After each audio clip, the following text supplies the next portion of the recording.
to a fat old policeman, he's always on the beat.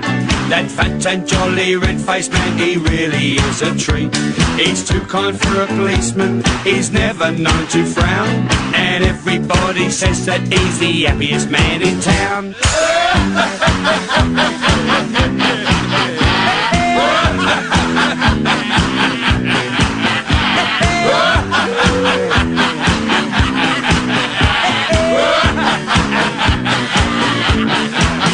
So, if you chance to meet him when walking round the town, just shake him by his fat old hand and give him half a crown. His eyes will beam and sparkle and gurgle with delight, and then you'll start him laughing until he cracks his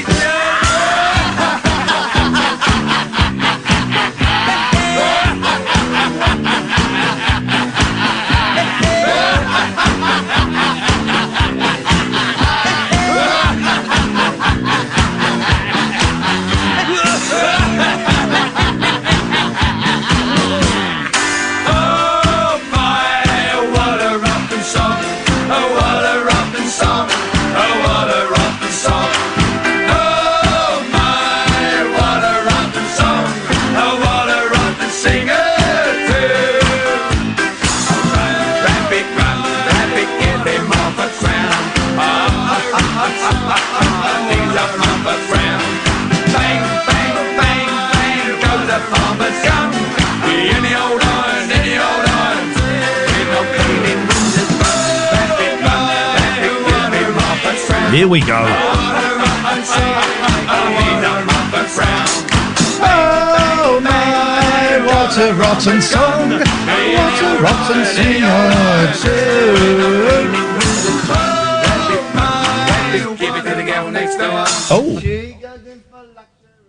Oh, there we go. Katherine, that message I just sent you, by the way, is a true story. That message I just sent you is an actual true story. 0344 499 1000, late night alternative. Excuse me, I've just had a load of sweeties. I've had sweeties and some chilli. Oh, I'm Ian Lee. Who are you, lady? Catherine Boyle. It's with some reluctance I take this call, but I'll take it just to get it out of the way. Line 1, you're on the wireless. Line 1. Yeah, that's you. Is that Ian? Jeez. Yes, it is, Lee. Switch your radio off. Yeah, sorry. Hang on. Actually, I didn't expect to get through. Why are you still on? Hang on. I'm just turning my radio off. Ian, this is a terrible idea. It's a terrible idea, I know, but let's just get it done out of the way, and then we can move on with the fun. I didn't expect to get through. Please. Why are you still on? Wait, That's not great. I really didn't. Yeah, well. Please turn that radio off. I'm trying, dude. I'm trying. Okay. Wouldn't it be easier if you were sober and not high? I'm not high tonight. You're just drunk. I'm just drunk people are so boring. They're so boring. We had this conversation yesterday, man. I know. Listen, Ian. I really appreciate the fact that you've come off. You're not on. No. Shut up. My sobriety has got nothing to do with this. Drunk people are boring. I'm not telling you to go to AA, or I'm not telling you any of that. I'm telling you, stop phoning me while you are drunk. It is boring. It makes 3 times as hard for me to have a conversation with you, and I know you won't remember on any of it. I do. I remember all of it. What did I say yesterday? Turn the radio off! You weren't drunk and you weren't high. Turn the radio off! Right, yeah, sorry. Right, hang on. Let me just do this, okay? Jesus, wept, man! Ian, come on, man. Turn the radio off! I'm doing it, I'm trying. How difficult is it to turn the radio off?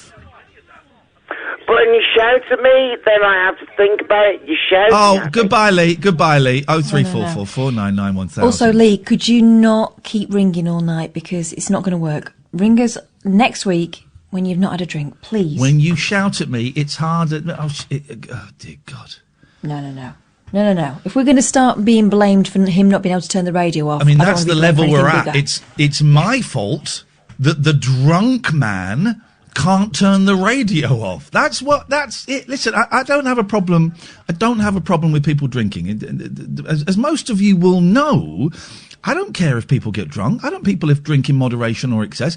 I don't care if people, take drugs. I don't care. I can't, and so I don't.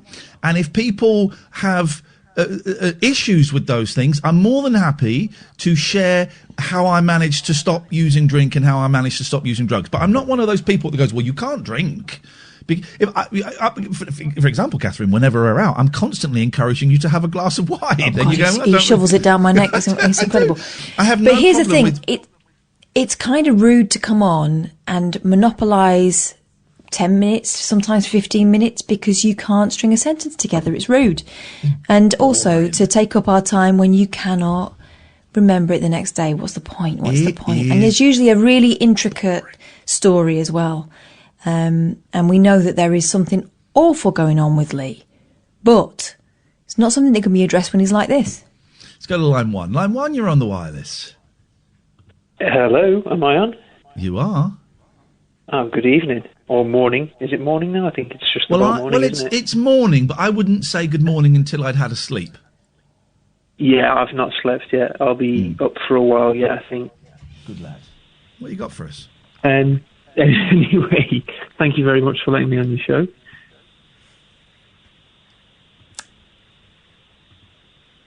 So, should I continue? Can you hear me? Is this a clear line? Yes. I wanted to talk about my fears around coronavirus, which fall outside of the virus itself. Okay.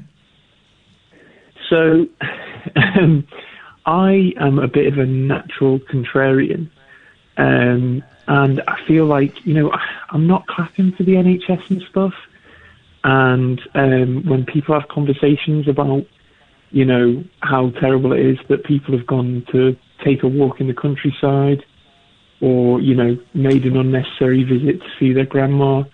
I feel I have to go along and chastise that person, even though I don't really agree with it. Well, that's stupid. Why would you go along and chastise someone even though you don't really agree with it? Why are you not an independent thinker and actor that can do what you want to do? I think in this day and age, if you express your opinions honestly, sometimes that can be a mark against your name. Well, it depends what your opinions are. I mean, if your opinions are dumb, then yeah. Why do you feel it necessary to tell us that you don't clap the NHS? Well, it's not that I have appreciation for them. I guess it's that's not what I'm asking. I'm not asking what your thoughts are on the NHS. I'm asking why you felt. I just thought it was interesting that you felt you had to tell us that you weren't applauding the NHS. I guess I've been bottling it up, and I feel like I have to tell someone. Beautiful. Then don't do it. It's fine. You don't have to. That's the beauty of this. You don't have to. I go out in the street and I do it, partly because I like the community spirit of I live in a very quiet little small street, but I like the community spirit of hearing noise and remembering that I am not alone, that there are other people. I do it because I tend to have my boys with me on the Thursday, so they're very happy to, get a couple of saucepans and wooden spoons and stand out in the street and make noise. But I don't see all of my neighbours out in the street, and I do not think any less of them. I don't think any less of them. What are your feelings on? I know this was a while back, but that Scottish minister who went to her second home. I think because of her job and because of what she was saying, she probably had to stand down. Because she is supposedly setting. She is the one. When you are the one saying "do not travel," and then you are caught out. That is hypocrisy, and you kind of have to be made an example of. But I don't really care. And at the start of this, I got angry when I would read about people going out to parks and things like that. I do think it's very selfish, because if the science that we have been told is correct, then it is dangerous and it's selfish. But I ain't going to report them to the police. I'm not going to think that they're Nazis. I'm following the rules, and I'm happy to follow the rules. Yeah, I guess I'm a little bit worried about the "let's ruin people's lives" brigade. I saw a bit of that with the Scottish minister.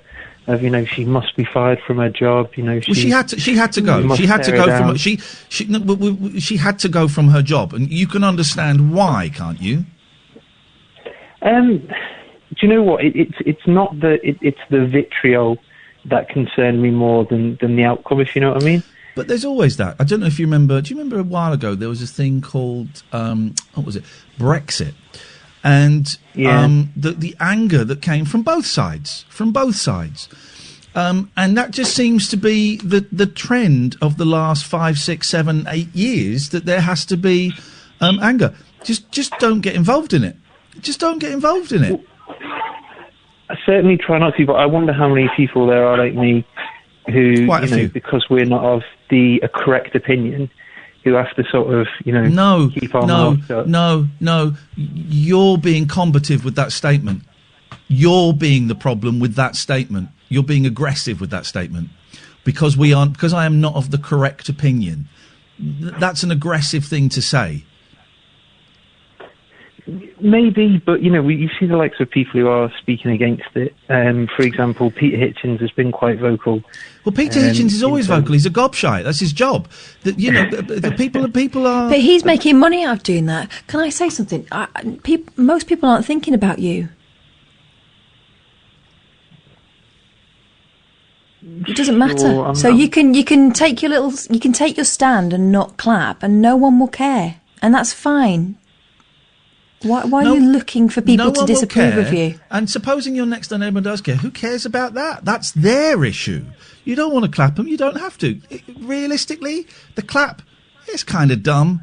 It's kind of a dumb thing. It's not going to help a nurse who's, having to report that it's the third patient she's lost that week. That's not going to help her necessarily. Actually, there might be some kind of, help, but nothing tangible is going to come from it. It's more about community. But if you don't want to do that, you don't have to do that. That's fine. The people like Hitchens and that they are being outspoken. Their job is to anger people and to say outrageous things. That's their job. So, of course, people are going to attack them. But people don't care. People don't care about you, Yousef. They don't care. But I don't think Peter said anything deliberately outrageous on this. Well, I don't even know. That's how he makes his money. Well, what's he? He has to say something different. He has to have a hot take. Otherwise, what's he writing about? He has to have something different. I have no idea what he has said about this. Well, if you agree with him, that's great. That there is no right or wrong answer around this. But it seems to me you're the one looking for the fight. You're the one who's playing. You're the one who's playing the role of the downtrodden who is not allowed to express their fears because it goes against what is considered to be right. No one said that. You're putting yourself in that vulnerable position. I found it interesting that you described yourself right at the top of this phone call as a natural contrarian. Contrarian is somewhat, yeah. Contrarian, as far as I understand it, is someone who deliberately, to provoke, takes the opposite view to the masses. I think there might be some truth in that, but I also think it's, sometimes people can be suspicious of complete consensus. Could be what? You're starting to sound ever so much. You're starting to just nudge the fringes of the fringe of conspiracy theory, Yousef. I think there is stuff that you are not telling us. If you are a contrarian, give us that definition again, Katherine. Well, to me, contrarian, it's kind of a dismissive term. It's someone who is deliberately taking the opposite view to the masses to provoke. Deliberately so taking the opposite view. So what are you trying to provoke? Well, hang on. Deliberately taking the opposite view to provoke. That's kind of a dickish thing to do. That's poking the hornet's nest. And you can't, if you are deliberately poking to provoke, you don't really have much leeway to then go, but then people start having a go at me. Well, if you're deliberately provoking, if you're deliberately going the opposite to provoke, the provocation is what is creating the people pointing the finger at you. I think, Yousef, you're not quite telling us everything. So, I mean, in terms of having a contrary opinion, do you not think there's some value in having... There's a difference between contrary. There's a difference between being contrary and a contrarian, and you know there is. So stop playing dumb. Stop hiding some of your cards up against your chest, and tell us what it is you really want to say. Because I'm getting a little bit bored of playing Uno with you.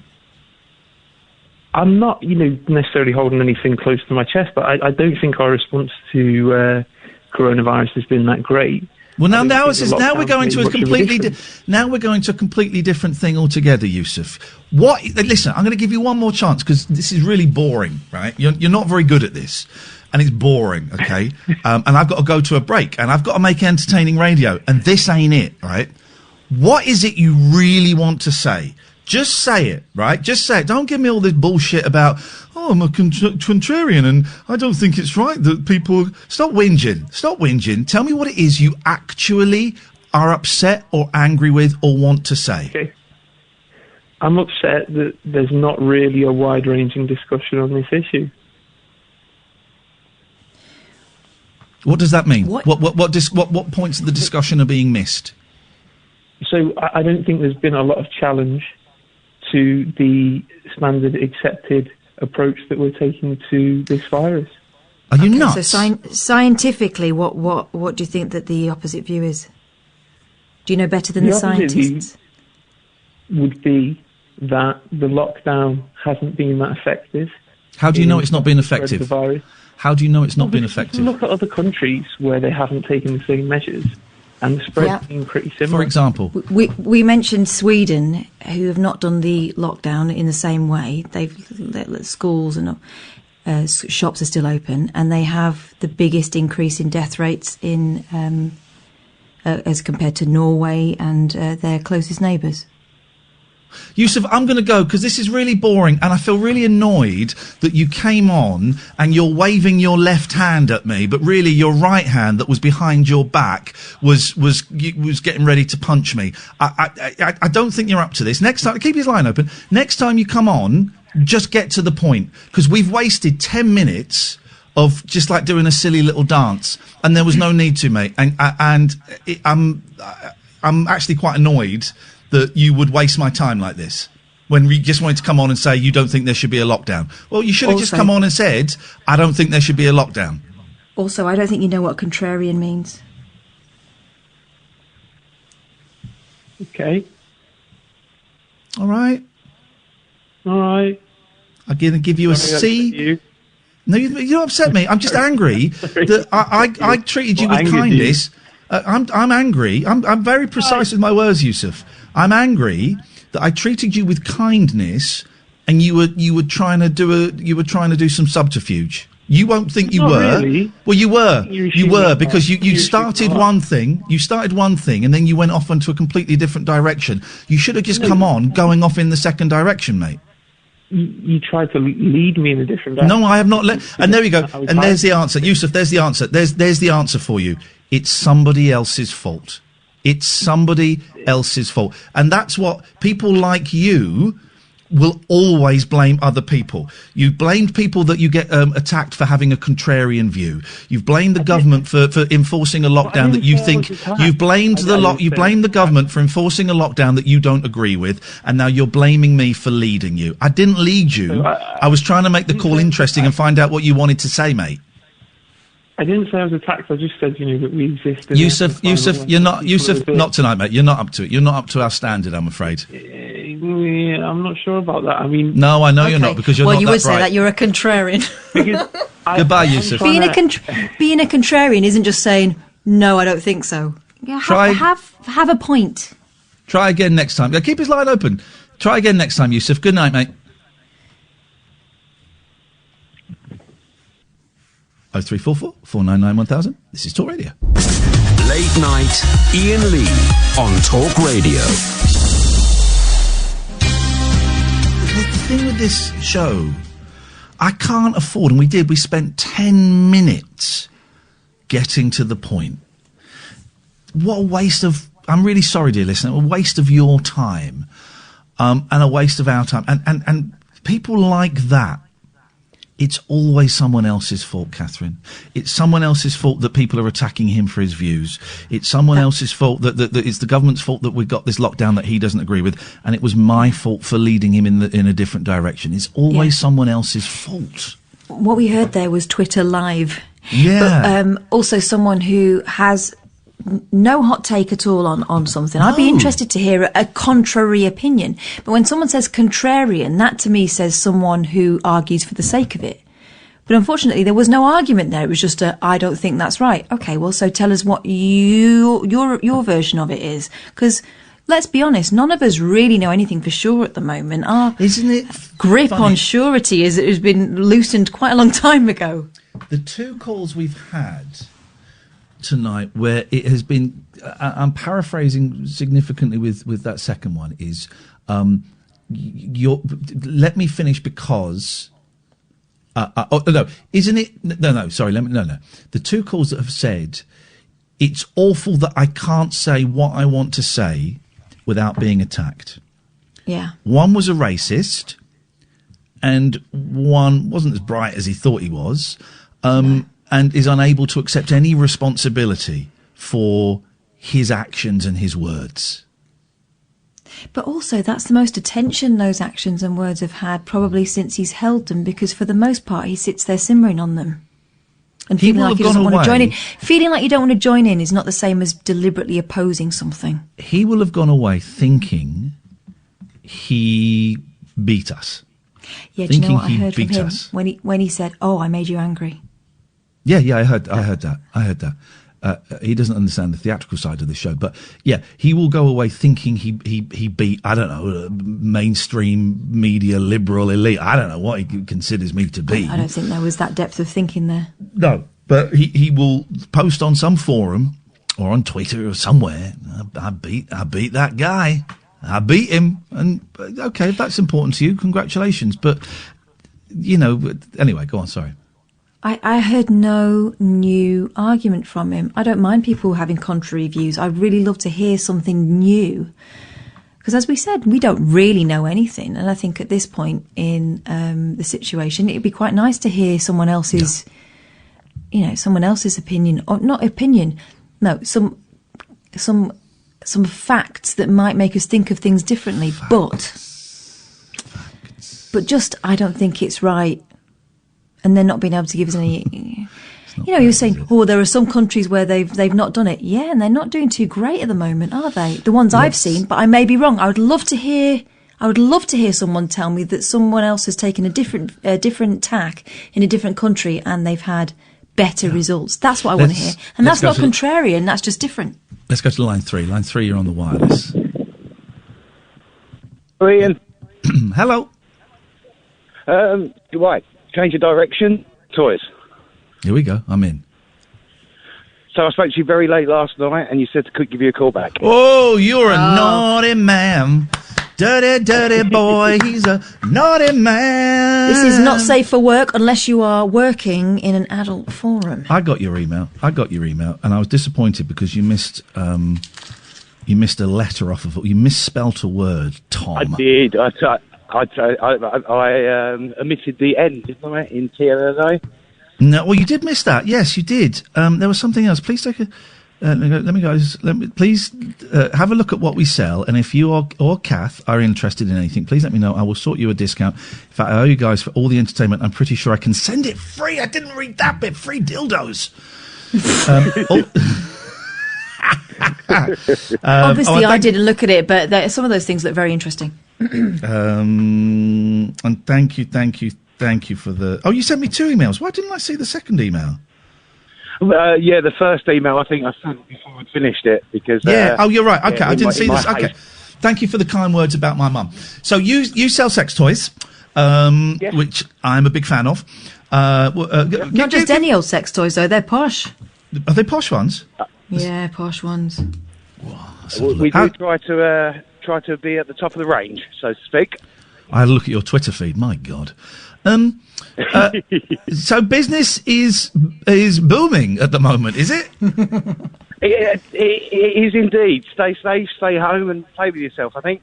So, that we're doing okay. And I thought I researched what regions had the best uptake in sales, and wondered if you wanted a small quiz between between you and Kath. What places do you think? Or what the bum hole. Is that what you mean? Is that what you mean? More of a location than a geographical location. Okay. Yeah, okay. yeah. All right. Yeah. Go on. I'm up for this. Go on. Right. So what do you reckon? Take three guesses each. See who gets most in the top 5. Yeah. All right. So are we looking for towns and cities that are going gangbusters? Yeah, that have had the most increase in sales of sex toys. All right. Leeds. Okay, Leeds. Yep. Leeds is a horny place. No. Go on, Kath. Oh no, it's not. Okay. Oh right. Okay. I think Newcastle. Oh, Newcastle's in the top 5. Of course it is. Number 5, in fact, up about... Those people are risk takers. They don't wear coats. All right. Okay. Near court. Manchester. No. Flipping heck, man. Okay, go on, Kath. Your next radar is off. Yeah, tell me about it. Here Story we of go. my life. I've got one for one. Let me go. I'm going to say... Are we going... Cardiff? Yeah, we do go... no, Cardiff, not there.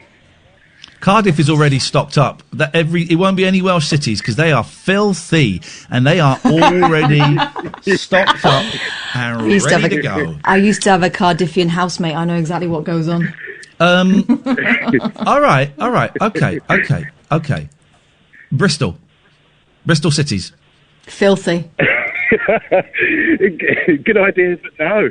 Flip, you know where they're really filthy? Not Bristol, Yeovil.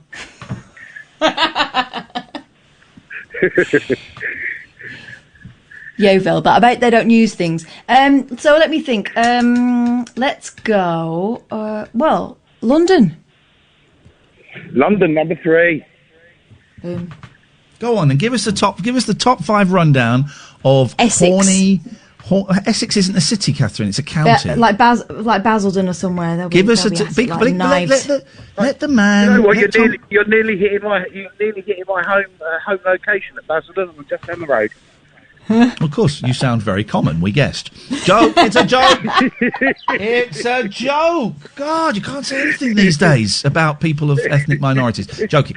Go on. Give us the top five horny places in Britain. Number 1, increase in sex toy sales, Liverpool. Oh, Good old Scousers. Well done. Number 2, Brighton. Brighton, okay. I would have thought they'd have been very well catered for. Okay. You'd have thought the market would have been saturated, but they're up 56%. Wowzers. Please tell me somewhere is up 69%. He's gone. Oh, no! He's gone! He gave us Brighton and ran away. People Here's like what's Yousef. going on in Brighton. I'm here. Oh, he's back. I was going to say, Here's my theory about what's gone in Brighton. They've worn the first the first batch out. They're on to batch 2. Replacement orders follow.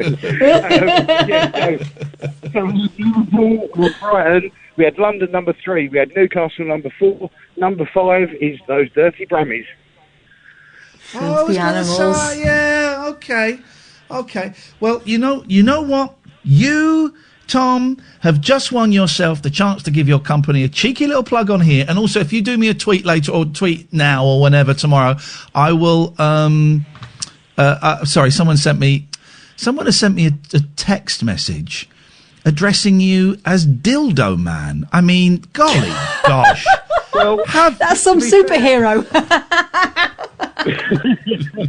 I'd like to see the cape.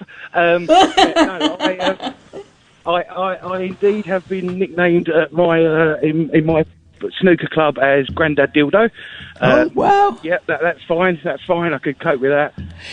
Do you qualify as a key worker? Well, I don't think I am, but I think I could be. Tom, give your website a little plug, and then do me a tweet, and I'll retweet it for you, mate. Thank you very much, Ian. It is Tantalise Me, with Tantalise spelled with a Z, and as you said, very premium stuff and very keen pricing as well. So all welcome, and thank you very much, and much love to you both. Give us a tweet, mate, and I'll retweet it. And thank you for being such a good sport. Thank you very much, Tom. 0344 499 1000 is the telephone number if you want to give us a call. Let's go to line... Gosh, it's 20 to 1. Look at that. It's nearly the freaking weekend, baby. Let's go to line 2. Good evening, line 2. Hi, Ian and Kath. It's Jamie again. How you doing? Yeah, good, thanks, mate. What have you got? Yeah, well, I'm just calling back because I got the impression that we were cut off early with news and all that. Oh, yes. I'm just plugging my computer in. Go on. Yes, indeed, yeah. I wanted to show my appreciation for the Chaz and Dave track at the top of the hour. Because yes. Chaz and Dave are extremely underrated. Yeah, they're great. Love them. Absolutely love them.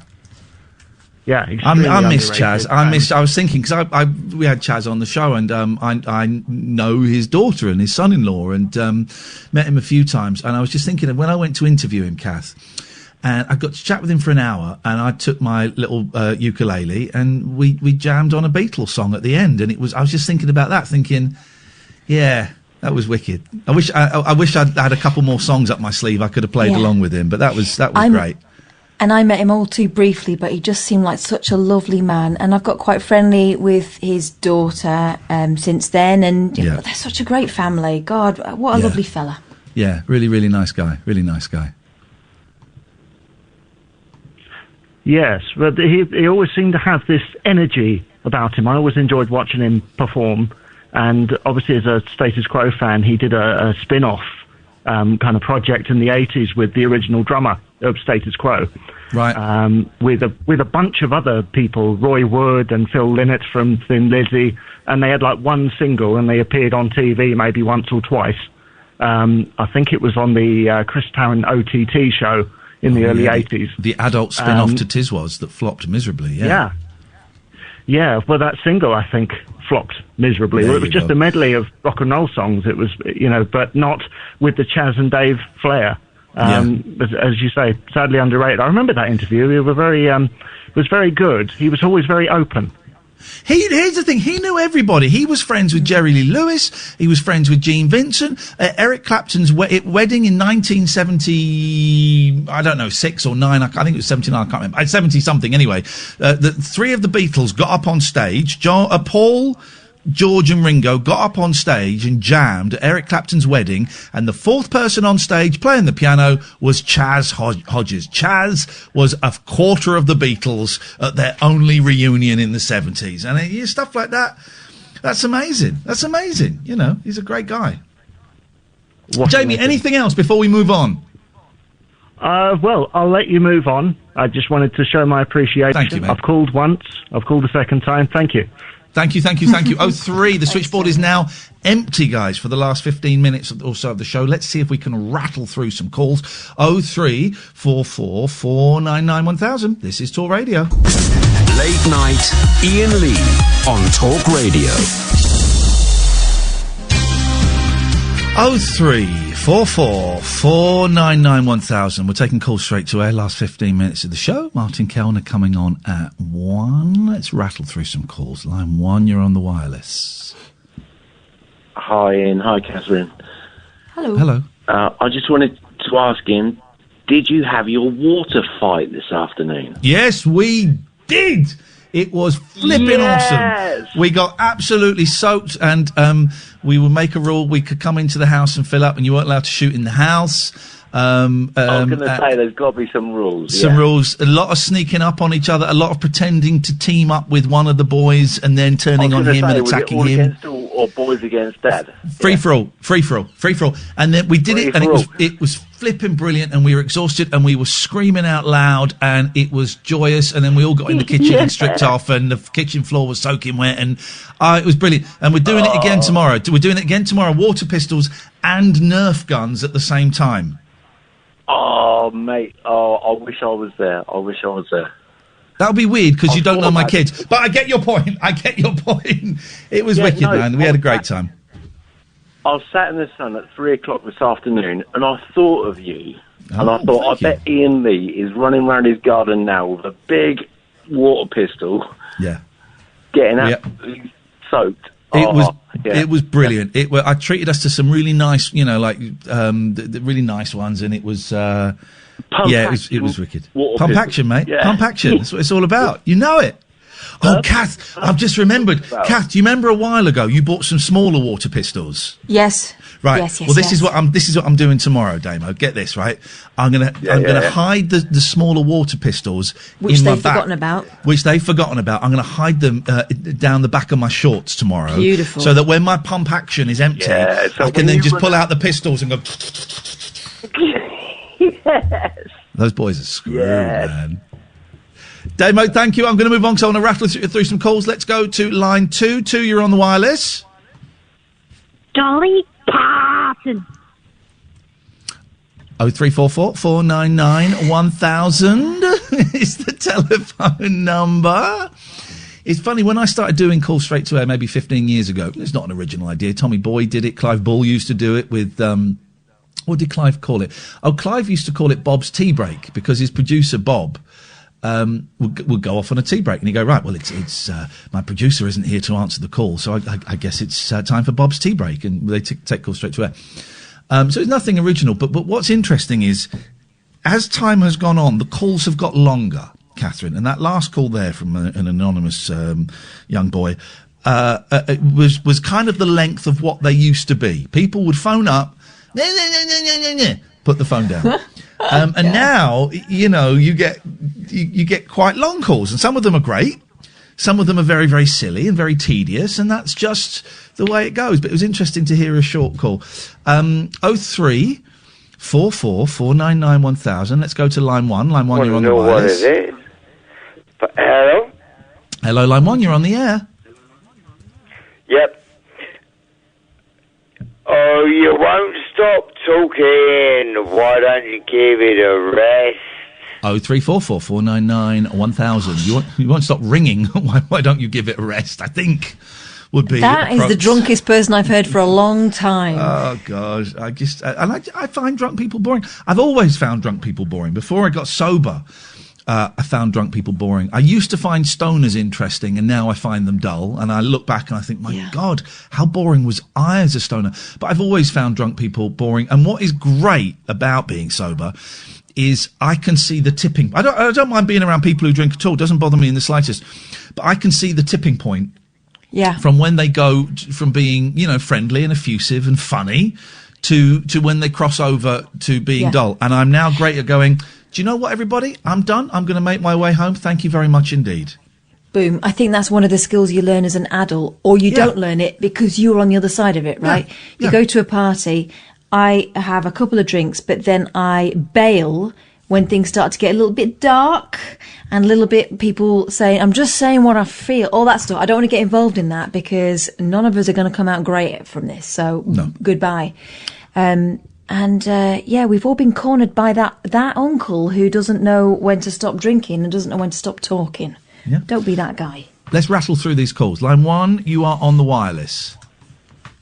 Oh, hello, Alan. It's Ian. It's Steve here. Steve Allen. I'm still going into the studio, and I'm, traipsing around London and trains, and the virus won't affect Steve Allen. No, of course not. Let's go to line 2. 2, you're on the wireless. Okay, let's go to line 3. Line 3, you're on the wireless. Yeah. I miss the old days. Me too, my friend. Line 4, you're on the wireless. Hello? Hello? Hello? Hello? I'm here. Yes? Hello? Say something then. I can't hear you, mate. I can't hear you, but thank you. I can't hear you. Thank you. 0344 499 1000. Disappointing run. Let's try line 2. 2, you are on the wireless. Is that right? Like, Katherine leaves parties when it gets a little bit dark. That's racist. Okay, thank you. Okay, I kind of see what you were trying to do there, but it didn't really work. But saying dark is racist. Yeah, excellent. It's good. It's good, that. It's good. It's quick. Oh, I miss you so much. You're such an idiot, Boyley. But you're my idiot, all right? You're my idiot. Just think, my contract runs out in 2 months. No idea if they're going to renew it. What are you doing this weekend, Kath? What's the contract? Pardon? Sorry? What are you doing this weekend? This weekend, I don't know. I'm probably stopping in. Yeah, I think I'm staying in. Yeah, staying in. Oh, I've got a click and collect order to do on Sunday, so that'll be exciting. Dirty woman. I tell you what, we played with the boys. I love this game so much, but the boys have it at their house, and we always forget to bring it. And so I ordered it for me. That card game, Sussed, and it's such a great card game. What? Sorry, it cut out just as you. Sussed. Oh yeah. I love it, and I got it delivered today, and we had a little round before bed. Some of them are really simple, and some of them so it's this game where you ask questions about yourself, and the others have to try and work out what is the correct answer. For example, here's an easy one, Kath. This is the first one I've turned over, and some of them are really easy. Some of them you have to think a bit. What do I prefer playing? Video games, board games, or card games? Easy. Video games. Thank you very much indeed. That would give you 3 points. You would probably circle that answer, which I you're would allowed have to do circled once. it, yeah. And you get double points. Double points. How would I react if I met someone wearing the same thing as me at a party? A, feel stupid. B, be annoyed. C, laugh it off. And some of them don't Laugh always... it off, probably take a picture, put it on Twitter. There you go, you see. Which... I have to think about this one before I... okay. Which underwater job would I be best at? Gosh. Underwater archaeologist, underwater tour guide, underwater model.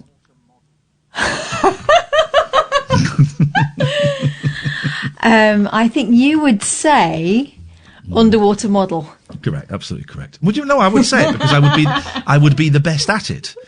Okay, what there aren't annoys that me, many, to be honest. But what annoys me most? You know this one: being told to calm down, being told to stop acting stupid, being told something is impossible. Calm down. Yeah, I hate that, man. Oh, no one likes it. No one likes it. That's the one that really. Calm down. I am calm. This is you think this is me angry? You haven't got a clue. You haven't got a clue. God. Let's go to line 2. 2, you're on the wireless. Hello, it's Rainbow George here. I just want to argue with you and talk inane nonsense, really. Well, say hello to line 2, line 2. Hello. Hello, George. How are you doing? Yes, I'm doing fine, really. Sorry? I'm the real George. You're the real George? You're an imposter. I'm an imposter. It's the bank of a zillion wonders.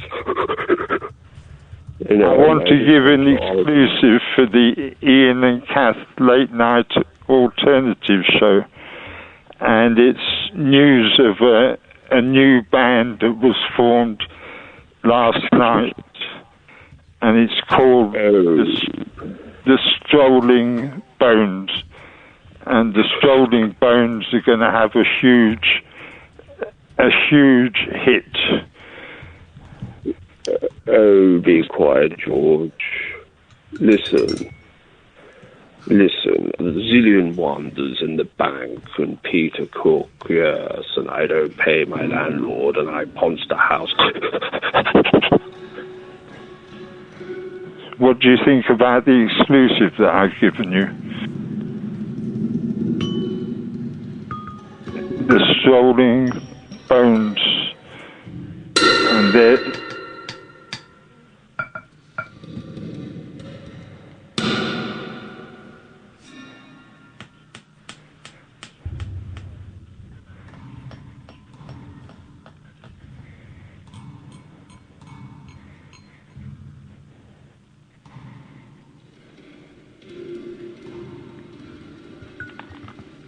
Line 3, you're on the wireless. Hi, Ian. Hey, Line 3. I was listening earlier, and you were doing a bit about. I can't even remember what the context was. You were doing a bit, and you said something about you were propping up Catherine's career. Yes, I did. And it just made me feel a bit sad. Like it seemed a bit of a cruel thing to say. Yeah, And So cruel. Thanks for defending truth, me. The truth hurts, doesn't it? The truth hurts. I just don't know. I just didn't see the reason why you need to say that. The truth hurts. No, why would he? Why would he say that? Why would If it he say wasn't that? true. Hello? All right. Hi, I'm still here. Yeah. Yep. Yeah. That was it. I just felt. Sometimes you have to be, to quote Nick Lowe, you have to be cruel to be kind. And Kath cannot expect to make headway in this man's world unless she mans up and womans down. Do you hear me? Do you hear me, caller? I hear you. I hear you. Yeah. I hear you. And you agree with me? No, it still feels a bit harsh. I'm not even really. harsh. I'm not ringing to be like awful to you. I just felt it was a bit of a harsh thing to say. I think what I've you're got a saying lot of is respect for you. I think what you're saying is And, harsh to me. Why is it harsh? Because it's harsh. Why is what I said harsh? I just don't know. I just really like you both. I really like your dynamic. I really like who you are. And it just seemed like an odd thing to say to like a colleague who you've worked with for so many years. So, a friend. It's almost as if it was a joke. It's almost as if we are each other's best friends and we tease each other sometimes. Maybe, yeah. I know. I just if I worked with one of my friends and they said that to me, it would hurt me. Kath, did my comment hurt you? Terribly, yeah. Oh, for crying out loud, man up, Snowflake. Hey, listen, caller, trust me. I would never I love Kath, and I would never deliberately say something to hurt her, and she would never say deliberately. Occasionally we get it wrong. Both of us have made misjudgments in the past and crossed the line, and as soon as it's been pointed out to us by the other person, we both immediately retract and apologise. I love her with all my heart, and I said that because I know that it's not true, and she is one of the most talented broadcasters I've ever had the luck to I'm hitching my wagon to her horse. I just called her a horse. That's even worse. But I love that woman, and one day I'm going to be a pallbearer at her funeral. So gosh, yeah. So That honestly, sounds like caller, a threat. Caller, it could be. It could be a threat. So honestly, don't worry. But thank you for trying to protect my best mate. It was very sweet of you. Thanks a lot, man. Take care. Bye-bye. 03444991000. You're a very cruel man. He's right. He's right. He's absolutely the best humour, of course, is couched in reality, and I have made your career. I actually have. That's not. Now I'm not even joking. I have. Mm-hmm. You'd still be at that tin pot little crap hole in Dunstable if it wasn't for me. And where would you be without me? Well, I would probably still be there because I wouldn't have got the sack because of you being a crap producer. What? You're the reason I got the sack from that. I'm not the reason you got the sack for that. That bigot is the reason you got the sack from that. The fact that the BBC was spineless. No. You're the reason I got the sack from that. So I owe you everything. Because of your ineptitude. Wow. Because of your ineptitude, I'm now an award-winning national broadcaster. So I accept your apology. Thank you. You're welcome. Well, that was fun tonight, guys. Thank you, Sam. I know it's fiddly, but well done. Thank you. Thank you so much, Katherine. Stay tuned. Martin Kellner is up next. We're back on Monday. This is Talk Radio. Talk Radio.